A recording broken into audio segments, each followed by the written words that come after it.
5 हमारा डिस्कशन इस पे अब कॉन्टिन्यूसली रहेगा। तो एक बार ध्यान से देख लें इसमें लिखा क्या है। पहला क्वेश्चन आपके पास आ रहा है, विच of the following equilibrium remains unaffected by change in pressure और वॉल्यूम। तो बच्चे बड़ा सिंपल सी बात है, जहां भी डेल्टा एन जी जीरो है, ओके, वो प्रेशर वॉल्यूम से प्योरली इंडिपेंडेंट रहते हैं। तो यहां डेल्टा एन जी +1 आ रहा है, यहां डेल्टा एन जी जीरो आ रहा है, यहां delta n g solid solid को हटा दें तो 2 - 3 -1 आ रहा है, यहां 2 - 1 +1 आ रहा है। ठीक है जी, तो आपका आंसर आपको पता लग गया होगा, इसका आंसर आपके पास आ रहा है 2। ठीक है, चलो अब मैं आगे बढ़ रहा हूं। ये हमारा बॉक्स खुला हुआ है, इस बॉक्स को खुले हुए 1.5 मिनट हो गया है। अब मैं चाहता हूं कि आप लाइक, शेयर और सब्सक्राइब जरूर कर दें। क्लियर? ये LSS नाम की एक एनर्जी है जो हमारे लिए कंसिस्टेंसी मेंटेन रखने में बड़ा अच्छा काम करती है और आपके पास क्वालिटी कंटेंट भी पहुंचता है। ठीक है जी, तो भूले नहीं, लाइक वाले बटन को तो तोड़ दें आप बस। क्लियर? लीजिए नेक्स्ट क्वेश्चन आपके पास, consider the following equilibrium system 2SO2O2 2SO3। तो देखिए आप यहां डेल्टा एन जी क्या हो गया है, -1। Inert gas is added to above system at constant volume. तो भाई जब वॉल्यूम ही आपने कांस्टेंट कर दिया है और प्रेशर में कोई चेंज बाय डिफॉल्ट आता ही नहीं है।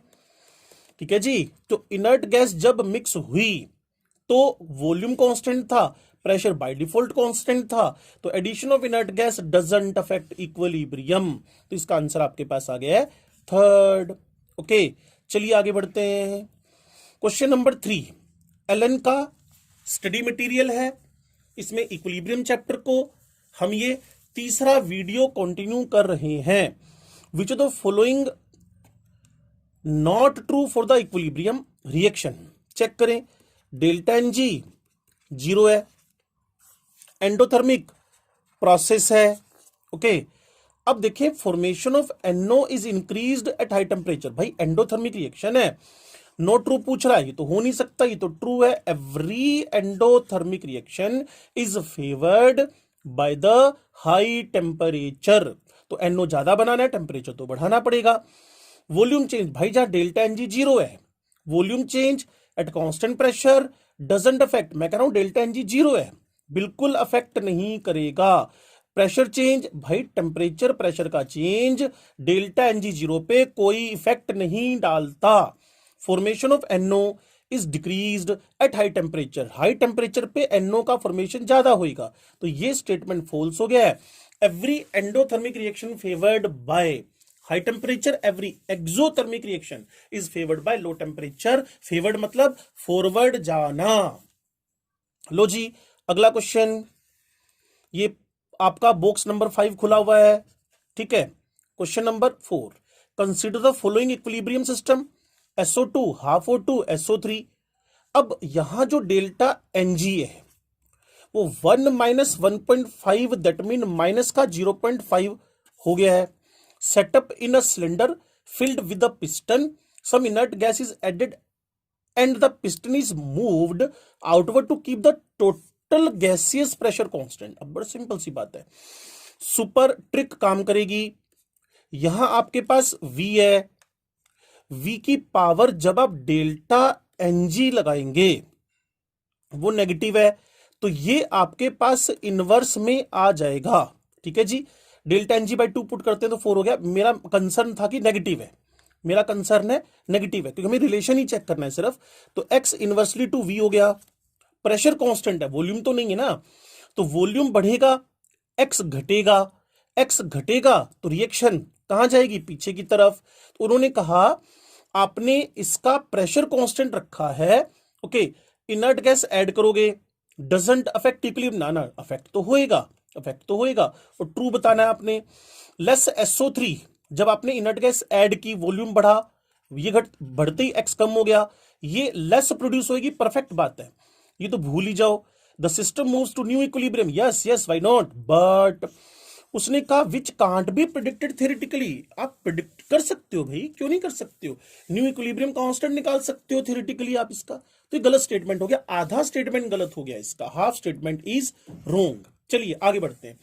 मेरे पास है क्वेश्चन नंबर 5, पांचवें बॉक्स का पांचवा question. When a volatile liquid is introduced into an evacuated close vessel at a particular temperature, okay, खाली था तो प्रेशर तो इसके अंदर 0 ही चल रहा है, खाली है। Both evaporation and condensation takes place simultaneously, इसका मतलब लिक्विड का वेपर के साथ इक्विलिब्रियम सेट हो गया, टेम्परेचर यहां कांस्टेंट है, okay, the system reach equilibrium state. ठीक है जी, बिल्कुल अच्छी बात है। कब? और हर एक फिजिकल लिक्विड, फिजिकल और केमिकल इक्विलिब्रियम में कुछ ना कुछ आपको मेजरेबल प्रॉपर्टी कांस्टेंट होती हुई दिखेगी। The liquid is completely transformed into, भूल जाए ये तो इरिवर्सिबल हो जाएगा, equal amount of liquid vapour, ना ना ना ना ना, कांस्टेंट होना अलग बात है, हाँ, बराबर होना बिल्कुल भी चांस नहीं है। ये स्टेटमेंट फॉल्स हो गया है। The rate of evaporation becomes equal. Yes, rate of forward becomes equal to rate of backward. Rate of condensation becomes equal to rate of condensation. Evaporation, condensation बराबर हो जाएंगे। लिक्विड कांट भी, अरे भाई liquid जब वेपर में बदलेगा ही नहीं एंड वाइस वर्सा, तो इक्विलिब्रियम कैसे सेट करोगे? ये स्टेटमेंट फॉल्स हो गया है। Okay, which of the following equilibrium is dynamic? All equilibriums are dynamic in nature. All equilibriums are dynamic in nature, सारे के सारे इक्विलिब्रियम नेचर वाइज डायनामिक हैं। All equilibriums are dynamic in nature. चलिए, which of the following is not true for the solid liquid equilibrium? गलत क्या है? Clear? तो आप केमिस्ट्री वाले सर से पढ़ रहे हैं। Which of the following is not true for the solid liquid equilibrium? It can be established eight any given temperature. कैसे हो सकता है?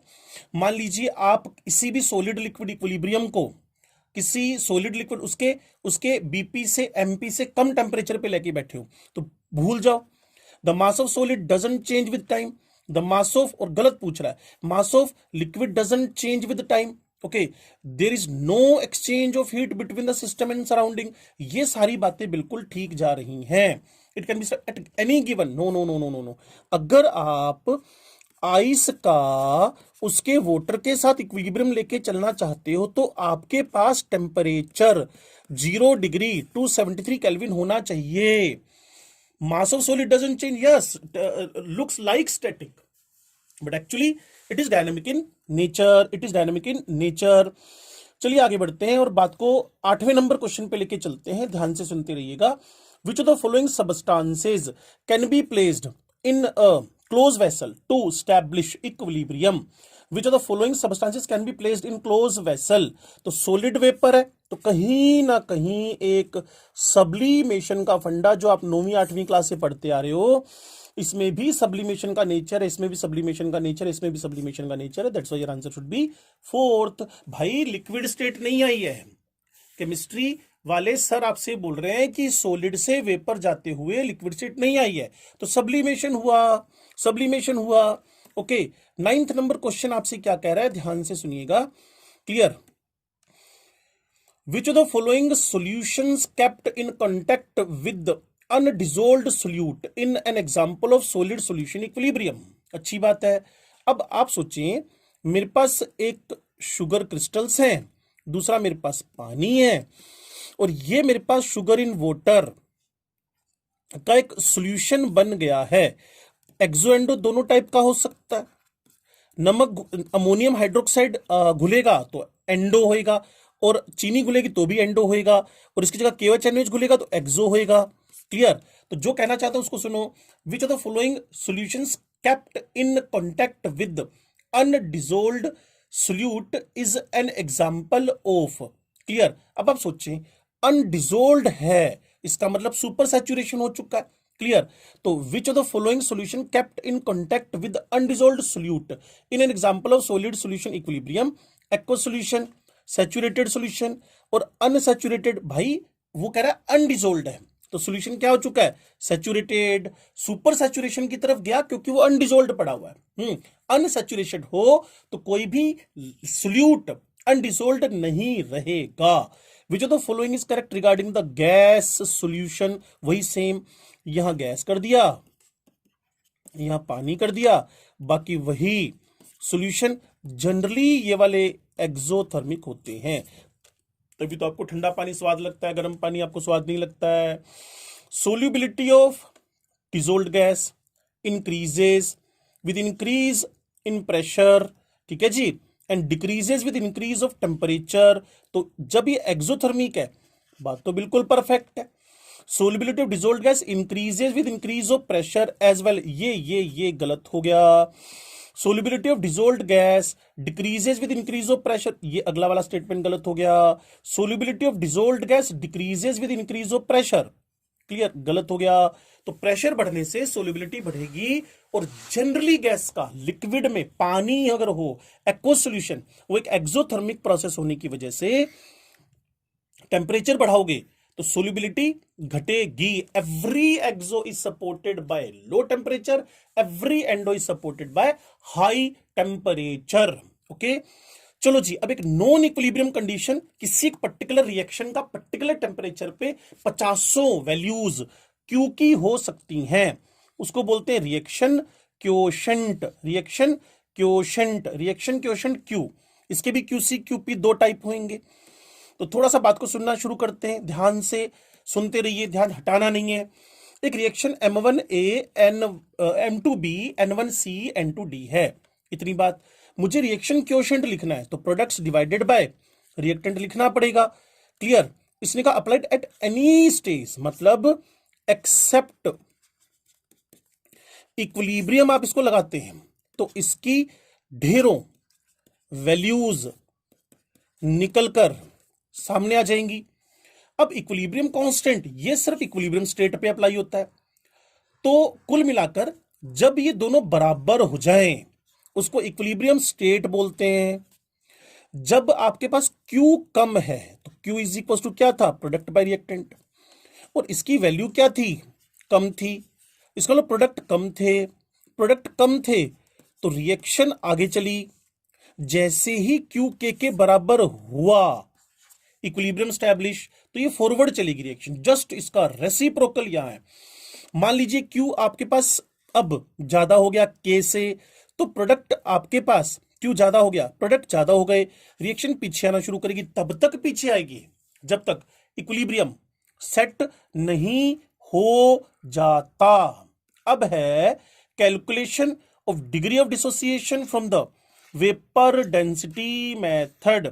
फिर उसके बाद आपके क्वेश्चन स्टार्ट हो जाएंगे, ठीक है जी।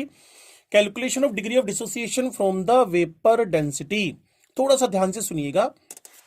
मैं चाहता हूं यहां थोड़ा सा मैं आपको डेरिवेशन की तरफ लेके चलूं, ध्यान से सुने। ये मेरे पास एक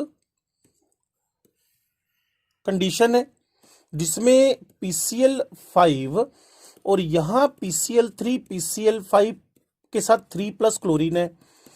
ये बिफोर इक्विलिब्रियम है या बिफोर रिएक्शन है, क्लियर, और यहां एट इक्विलिब्रियम है। अब आप सोचिए, मैं इसको 1 - x लिख देता हूं, तो बिफोर इक्विलिब्रियम मेरे पास जो क्वांटिटी थी PCl5 की 100, क्लियर। जब आपके पास इक्विलिब्रियम स्टार्ट नहीं हुआ, मतलब इनिशियल कंडीशंस में, इसको 1 लिख दिया, ये मेरे पास 0 हो गए, 1 + 0 ही हुआ ना। ये जब इक्विलिब्रियम स्टार्ट हुआ, क्लियर, इनिशियली मेरे पास ये 1 है, और PCl3 PCl5 और क्लोरीन मिलकर इक्विलिब्रियम कंडीशन आने पर 1 - x हो गया, और ये 1 + क्या हो गए, x हो गए। एक बार फिर सुन लो क्या कह रहा हूं मैं आपसे। मैं इसको रब कर आपको फिर एक बार इसका आइडिया देता हूं कि मैं कर क्या रहा हूं। मैंने डेरिवेशन देना आपको। ये जो फॉर्मूला है, जब 1 मोलिक्यूल या 1 मोल n मोलिक्यूल्स में बदले, यहां मेरे पास बिफोर इक्विलिब्रियम है, PCl5 भाई साहब अकेले एग्जिस्ट कर रहे हैं। एट इक्विलिब्रियम PCl5 भी है, PCl3 भी है, और क्लोरीन भी है। ठीक है जी, यहां मोल कितने हैं शुरू में, एक, यहां मोल कितने हैं 1+x, ये तो आप पीछे से भी करते आए। अब डेंसिटी इज इक्वल टू, ये थ्योरेटिकल है, ये डेंसिटी ऑब्जर्व्ड है जिसको मैंने स्मॉल डी से भी लिखा हुआ है, क्लियर, dt, ये do। अब आपको पता है डेंसिटी वॉल्यूम का इनवर्स है और मोल सिर्फ एक ही है, और एवोगैड्रो में लिखा हुआ है, एवोगैड्रो में लिखा हुआ है क्या, volume directly proportional to number of moles. तो यहां मेरे पास 1 था, ये मेरे पास v1+x हो गया है। बस आपको कुछ नहीं करना, आप स्पेशल कुछ नहीं करना, आपको सिर्फ और सिर्फ dt बाय do करना है, dt बाय do। यहां आपके पास हो जाएगा 1+x, और जैसे इसको सोल्व करेंगे तो x या अल्फा बराबर dt माइनस do/do। और यहां बच्चे परेशान नहीं हो, यहां बच्चे परेशान नहीं हो, ये थियोरेटिकल वेपर डेंसिटी है, ये ऑब्जर्व्ड है, ये पेपर वाला देगा, ये पेपर वाला देगा, ओके। और ये तुम्हें निकाल कर रखनी है। मान लीजिए PCl5 की बात कर रहे हैं, इसका जो मोलिकुलर वेट है वो 208.5 है, ओके। और जो इसका ये मोलिकुलर वेट हुआ थियोरेटिकल, और उसके बाद इसका जो हाफ करोगे तो ये बन जाएगा dt 104.25। ऐसे एक नहीं ढेरों केस हो सकते हैं, क्लियर है। तो कुल मिलाकर आपको एक डेरिवेशन की तरफ लेके जाना था मैंने कि alpha is equal to dt minus do/do, capital D minus small d upon small d, clear. और जो कैपिटल D है ये थ्योरेटिकल वैल्यू है, और जो स्मॉल d है ये ऑब्जर्व्ड वैल्यू है, और जो d है ये वेपर डेंसिटी है, और वेपर डेंसिटी मोलिकुलर वेट का हाफ है। ये मोल कॉन्सेप्ट का फंडामेंटल हम आपको बता चुके हैं।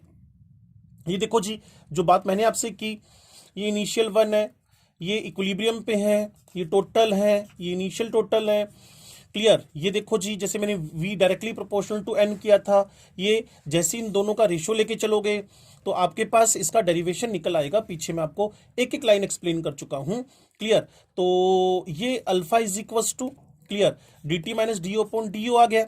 अब मैं चाहता हूं एक जनरल रिवर्सिबल रिएक्शन पे काम किया जाए, जनरल रिवर्सिबल रिएक्शन पे काम किया जाए। तो जनरल रिवर्सिबल रिएक्शन पे जब काम करोगे तो आपके पास एक बिल्कुल fundamental 1 change to n, clear. तो इस फॉर्मूले को भी याद रख सकते हैं, dt माइनस do/do n-1, ठीक है जी। अगर एक 2 में बदले तो 2-1 कर देना, एक 3 में बदले तो 3-1 कर देना, एक 4 में बदले तो इसको कर देना। अगर आप इसमें आना चाहते हो तो देखो dt की जगह क्या लिख दिया गया है, mt, क्लियर, do की जगह mo, do की जगह mo, और जो 2 था वो कॉमन आकर कैंसलेशन पे चला गया है, कैंसलेशन पे चला गया है। यहां भी देखो बच्चे n2 plus n1 minus n1, तो इन्होंने क्या किया, या डेल्टा, तो n1 आपके पास कौन होएगा, इनिशियल, ठीक है। अब ये कॉमन फॉर्मूला, अब 2 10 में बदले, 2 50 में बदले, 3 20 में बदले, हमें कोई फर्क नहीं पड़ता है, इनिशियल यहां आ जाएगा और यहां दोनों का डिफरेंस आ जाएगा। ये जनरल फॉर्मूला आपके सामने बनकर आ जाने वाला है। तो यहां हमारी थ्योरी का 100% एंडिंग हो गई है। अब बच्चे देखो ना, जैसे आपके पास अमोनियम कार्बोनेट है, ठीक है, सॉरी इसको मैंने ब्रैकेट में डालना है, अमोनियम कार्बोनेट है, ठीक है जी। तो जब आप इसको ब्रेक करोगे 2 अमोनिया बनेंगे और एक CO2 बनेगा, क्लियर, और एक पानी बनेगा। तो 1 मोल 4 मोल में बदल रहा है। तो alpha is equal to dt minus do/do into 4-1 3 लिख दोगे, समझे मेरी बात को। तो अब आपके पास जो थ्योरेटिकल है, देखें अमोनियम कार्बोनेट का मोलिकुलर वेट, ओके, तो ये 18 36 हो गया, और ये आपके पास 44 CO2 प्लस ऑक्सीजन एक्स्ट्रा, ठीक है जी, ये आपके पास हो गया 60, और ये हो गया आपके पास 96, ठीक है जी। और 96 अगर आप MT लिखना चाहते हैं तो MT की जगह तो 96 सीधा पुट कर दें, ये पेपर वाला देगा, ये पेपर वाला देगा। स्टार्ट 1 मोल से किया था आपने, और डेल्टा n डिफरेंस आपके पास 3 आ गया है, फॉर्मूला भी बन गया। जैसे ही एमओ पता चलेगा पेपर में या डीओ पता चलेगा, अल्फा कैलकुलेट हो जाएगा। मुझे लगता है इसमें कोई अब कंफ्यूजन रहा होगा, लेकिन रिवीजन जरूर करें आप। रिवीजन से आप इसको प्रॉपरली सीख पाएंगे, रिवीजन से आप इसको प्रॉपरली सीख पाएंगे। ठीक है जी। अब आपके पास इलुस्ट्रेशंस है, अब आपके पास इलुस्ट्रेशंस है।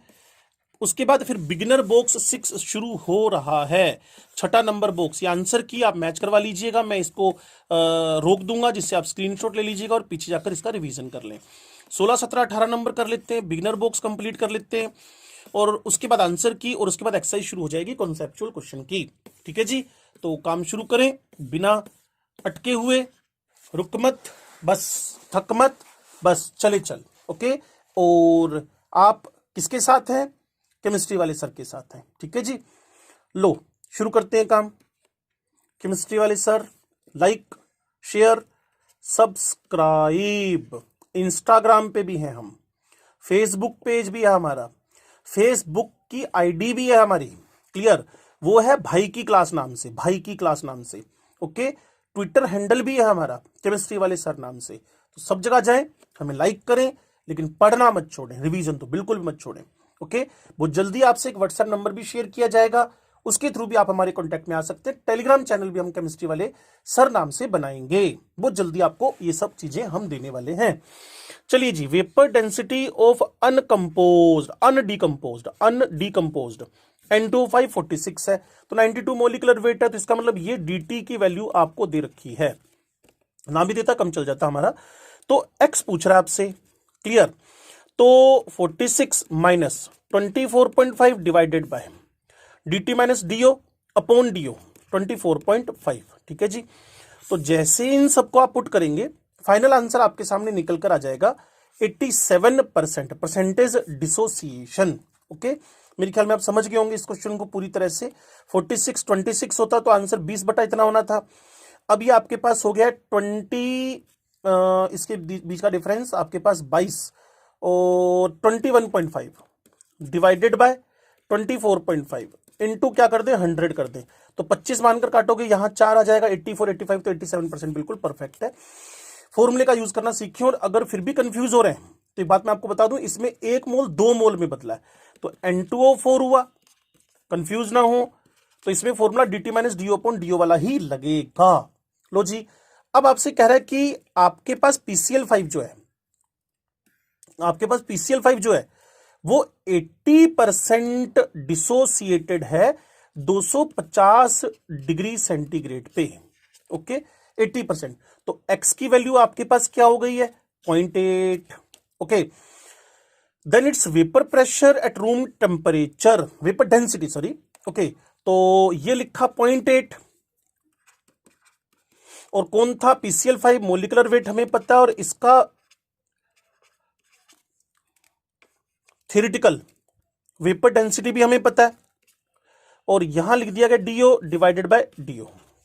इसको सोल्व करने के बाद vapour density at room temperature 104.25 है, क्लियर।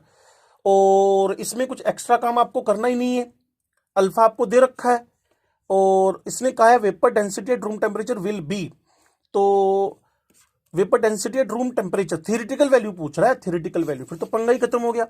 अगर dio पूछ रहा होता, dio, ठीक है जी, 80% डिसोसिएशन, dio पूछ रहा होता तो अब dio के बारे में बोल सकते थे, सोल्व करके आंसर आता। लो जी। एक असर्शन है, क्या कह रहे हैं भाई साहब, for a reaction, reaction quotient is equal to K when the reaction is in equilibrium. तो इक्विलिब्रियम आ गया तो साफ सी बात है कि Q और K बराबर होंगे तो इक्विलिब्रियम तो आएगा ही आएगा, ये ट्रू है।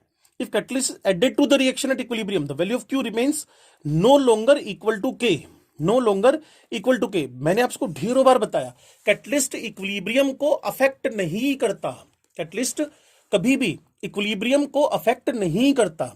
ठीक है जी। थोड़ा आगे बढ़ते हैं। बिगिनर बॉक्स, फिर डब्बा खुलने जा रहा है भाई, डब्बा खुलेगा तो कुछ ना कुछ तो बटेगा।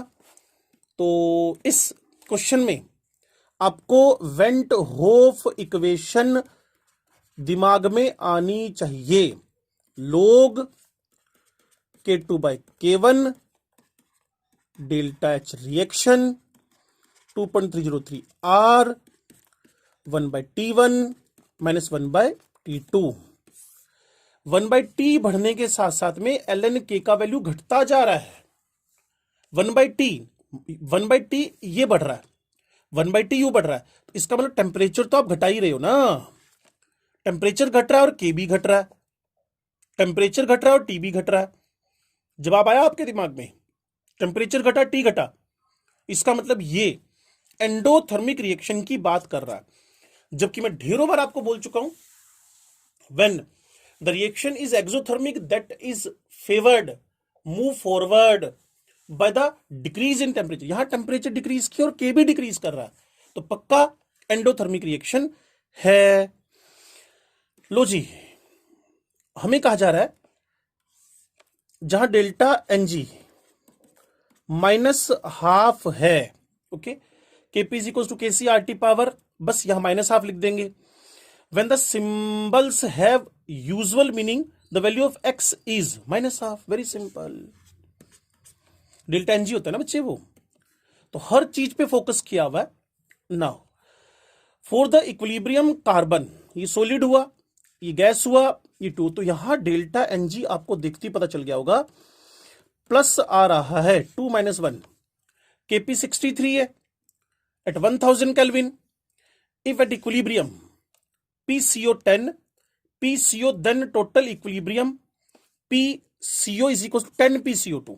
ओके, तो एक काम करें, Kp का वैल्यू पुट कर दें, तो आपके पास Kp आएगा प्रेशर ऑफ CO का whole square, then pressure of CO2, क्योंकि सॉलिड का तो यूनिट होता है, तो pressure of carbon monoxide 10 PCO2 के बराबर है। तो मैं यहां 10 PCO2 का whole square divided by 10 PCO2 कर देता हूं। पूछ क्या रहे हैं जी? Kp 63 है, तो इज इक्वल टू 63 पुट कर देते हैं। Then total pressure at equilibrium, total pressure at equilibrium हमसे वो डिस्कस करना चाहता है। तो Kp जब हमें पता चल गया, इक्विलिब्रियम पे PCO 10 PCO2 के बराबर हो गया, तो जब इसका कैंसलेशन किया गया, तो एक बार मैं काम कर लूं, इस पे 10 लिख दिया गया है, इंटू 10 लिख दिया गया है, यहां PCO2 लिख दिया गया है, क्योंकि PCO का होल स्क्वायर था ना बच्चे, तो इसको PCO2 का होल स्क्वायर लिख दिया गया है, और आपके पास PCO2 है इज इक्वल टू 63 है, तो इसको यहां डिनोमिनेटर में ले जाएं, और फिर आप एग्जैक्ट जब इसका कैंसलेशन करेंगे अकेले POCO2 का, एक बार कर दूं इस काम को मैं, ये लो जी, यहां गया, इससे कट गया, तो प्रेशर ऑफ CO2 मुझे इक्विलिब्रियम पे पता चल गया, कितना? 0.63, ठीक है जी। अब मेरे से वो चाहता क्या है? मेरे से चाहता है कि मैं आपको टोटल प्रेशर एट इक्विलिब्रियम बताऊं। तो बच्चे ध्यान से सुनिएगा, अगर ये मेरे पास आ गया है 0.63 और PCO इसका 10 गुना है, क्लियर, ये मेरे पास आ गया, मैं अब इसको यहां से रब करके PCO निकाल लेता हूं, PCO इसका 10 गुना आ गया, 10 इंटू 0.63 6.3, इसका और इसका जोड़ करो 6.3 का, क्लियर, तो आंसर आपके पास आ जाएगा 6.93 ATM। बिल्कुल परफेक्ट क्वेश्चन था, अच्छा क्वेश्चन की कैटेगरी में जा रहा है। लो जी, अब थोड़ा सा आगे बढ़ते हैं। आगे बढ़ने में 2 क्वेश्चन है, थोड़ा कूल रहकर बात को समझ लीजिएगा। A gas 90% converted into the B according to equation, यहां डेल्टा एनजी क्या है जी? डेल्टा एनजी कहने का मतलब ये हुआ कि जब आप रिएक्शन में लिखोगे x is equal to dt minus dio upon dio n - 1, तो यहां 2 पुट करोगे, क्योंकि एक मॉलिक्यूल 3 में बदल रहा है, 3 - 1 2 आ जाएगा। यहां चाहता क्या है जी? यहां आपसे पूछ रहा है कि value of d by D, तो इसको उसी टर्म में लिख दें हम लोग, इसको रब करके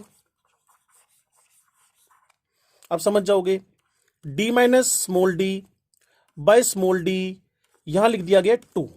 ओके, तो इसको सोल्व करें आप, और सोल्व करने के बाद परफेक्टली आप आंसर पे पहुंच जाएंगे। आपसे वो पूछ रहा है capital D by small D. Clear? इसको थोड़ा सा न्यूमेरिकली सोल्व करना पड़ेगा, परफेक्ट आंसर तक आप रीच कर जाएंगे। नेक्स्ट आपके पास है what will be the direction of reaction if concentration of H2 HI 2 to 8 clear respectively. तो भाई QC निकालना पड़ेगा इसका। तो QC निकालने के लिए आपने क्या किया, HI सबसे लास्ट में लिखा हुआ है, 8 का स्क्वायर कर दिया, 2 वैसे लिख दिया, 2 वैसे लिख दिया, 64/4 तो ये आ गया 16। QC जब ज्यादा हो, प्रोडक्ट ज्यादा है, तो रिएक्शन कहां चली जाएगी, बैकवर्ड। ठीक है जी। तो एक बार हम क्वेश्चन नंबर 4 का इलुस्ट्रेशंस के अंदर से आंसर देख लें। इसने वैसे दिया नहीं है हमें, लेकिन चलो ठीक है, आप इसको सोल्व करके इसका आंसर निकाल लीजिएगा। ठीक है, ये आंसर्स हैं हमारे, बॉक्स जितने भी थे 6 बॉक्स थे हमारे पास। उसके बाद फिर आप सीधे क्वेश्चंस पर आ जाएंगे। एक्सरसाइज 1 कॉन्सेप्चुअल है। ठीक है जी, और ये सारे मैं सोल्व करूंगा। क्लियर? जितने भी पेज मेरे पास हैं आपके लिए, और इन सब क्वेश्चंस को सोल्व करने के बाद डिग्री ऑफ डिसोसिएशन पे, लीच एट लियर पे, ओके, ये सारे क्वेश्चन हम सोल्व करेंगे। फिर इसकी आंसर की है कॉन्सेप्चुअल क्वेश्चंस की। उसके बाद फिर एक्सरसाइज 2 है, प्रीवियस ईयर क्वेश्चंस हैं, इनको भी हम सोल्व करेंगे परफेक्टली। और एम्स के क्वेश्चन भी हैं। अब तो नीट के अंदर ही एंट्री मार गए हैं एम्स वाले, AIPMT, ये नीट UG 17-18। ओके, ये सारे क्वेश्चन हम सोल्व करेंगे।